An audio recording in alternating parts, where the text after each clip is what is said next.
કેમ છે મિત્રો, સ્વાગત છે તમારું અમારી ચેનલ ફન ફેક્ટ ગુજરાતીમાં। આજનો વિષય ખૂબ મહત્વનો છે। આજે આ વિડીયોમાં આપણે જાણીશું ચા વિશે। શું તમે જાણો છો 80% ભારતીયોની સવાર ચાથી જ થાય છે। એક સમય હતો જ્યારે ચાના પૈસા તરીકે અફીણ આપવામાં આવતું। અંગ્રેજોએ શરૂઆતમાં ચા ભારતમાં ઉગાડી લોકોને તે પીવા માટે પ્રેરિત કર્યા, તો ભારતીયોએ શરૂઆતમાં તો તેને પીવાની જ ના પાડી દીધી। ગ્રામજનો તેમના બાળકોને ચા પીવા દેતા નહોતા। તેઓ બાળકોને ડરાવતા હતા કે તમે ચા પીશો તો તમારું હૃદય બળી જશે। પરંતુ હવે સ્થિતિ જુદી છે। લગભગ 80% ભારતીયો સવારની શરૂઆત ગરમ ચાના કપથી જ કરે છે। તમને કામ કરવાનું મન ન થતું હોય, માથામાં કે શરીરમાં દુખાવો થતો હોય, ઊંઘ દૂર રાખવી હોય અથવા માત્ર સમય પસાર કરો તો ચા જેવી વસ્તુ કોઈ જ નથી। શું તમને ખબર છે ચાની શોધ ચીનમાં થઈ હતી અને ત્યાંથી ચા આખી દુનિયામાં ફેલાય છે। એવું કહેવાય છે કે ચાની શોધ ચીનના સમ્રાટ શેન નાંગ દ્વારા કરવામાં આવી હતી। તે ઉકાળેલું પાણી પીતો હતો। એકવાર તે લાવ લશ્કર સાથે જંગલમાંથી પસાર થઈ રહ્યો હતો।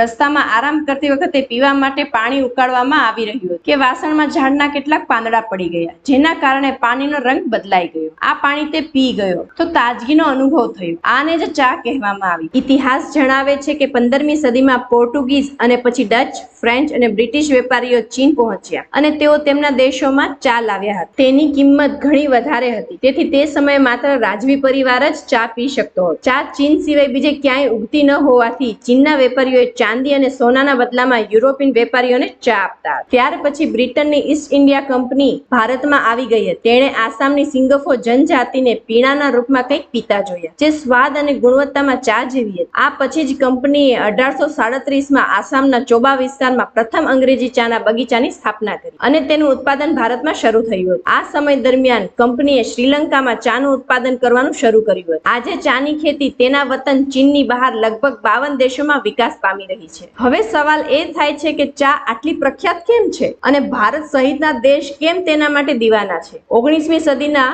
ઉત્તરાર્ધ સુધી ભારતમાં ચાનો વપરાશ નહિવત હતો, પરંતુ આજે ભારતના દરેક ચોક, ચાર રસ્તે અને ખૂણે પણ ચા મળી જાય છે। હવે ચા તેના ઔષધીય ગુણોને કારણે જ નહીં, પણ રોજિંદા આનંદ અને તાજગી માટે પણ જરૂરી બની ગઈ છે। દેશના જાણીતા આયુર્વેદાચાર્ય આચાર્ય બાલકૃષ્ણ કહે છે કે આયુર્વેદમાં ચાનો ઉપયોગ દવા તરીકે પણ થાય છે, પરંતુ વધુ પડતી ચા પીવાથી પણ નુકસાન થાય છે। તેમાં ટેનિન અને કેફીન હોય છે, જે શરીરને શક્તિ આપવામાં મદદ કરે છે। તેથી ચા પીવાથી ઘણીવાર ઉર્જાનો અનુભવ થાય છે, પરંતુ જો વધુ પડતી ચા એક વ્યસન બની જાય તો તે શરીરને નુકસાન પહોંચાડવા લાગે છે। ચાના સેવનથી અસ્થમાના દર્દીઓને રાહત મળે છે। કાળી ચાના સેવનથી ડાયાબિટીસનું જોખમ ઓછું થાય છે। ચામાં કેફીન હોવાથી તેનું વધુ પડતું સેવન અનિદ્રાનું કારણ બની શકે છે। વધુ પડતી ચા પીવાથી કબજિયાત થાય છે અને પાઇલ્સ થઈ શકે છે। તેઓ કહે છે કે વાસ્તવમાં કાળી ચા શરીર માટે ફાયદાકારક છે, પરંતુ તેનું વધુ પડતું સેવન સમસ્યાઓ પણ લાવે છે। ચા પેટ સંબંધિત સમસ્યાઓને પણ ખૂબ વધારે છે। ચાલો તમને જણાવીએ કે જો તમે 1 મહિના સુધી ચા છોડી દો છો તો શરીરમાં કેવા ફેરફારો જોવા મળશે। જો તમે 1 મહિના સુધી ચા પીવાનું બંધ કરી દો તો તમને એસિડિટીની સમસ્યામાંથી રાહત મળી શકે છે। ચામાં રહેલું કેફીન તમારી ઊંઘ બગાડે છે। જો તમે ચા છોડી દો તો ઊંઘ પણ સુધરશે। ચામાં હાજર એન્ટીઓક્સિડન્ટ ત્વચાની સમસ્યાઓમાં વધારો કરે છે। જ્યારે તમે છોડો છો ત્યારે તમે ફ્રેશ અને જુવાન દેખાઈ શકો છો। 1 મહિના સુધી ચા પીવાની આદત છોડવાથી હોર્મોન્સમાં સુધારો થાય છે। તો મિત્રો, કેવી લાગી તમને આજની જાણકારી તે અમને કોમેન્ટ બોક્સમાં કોમેન્ટ કરીને જરૂર બતાવો। અને વિડીયો પસંદ આવ્યો હોય તો વિડીયોને લાઈક કરી દેજો, શેર કરી દેજો અને સાથે ચેનલને સબસ્ક્રાઇબ પણ કરી દેજો। તો ચલો મળીએ નવા વિડીયોમાં નવી જાણકારી સાથે। ત્યાં સુધી બધાને મારા જય શ્રી કૃષ્ણ।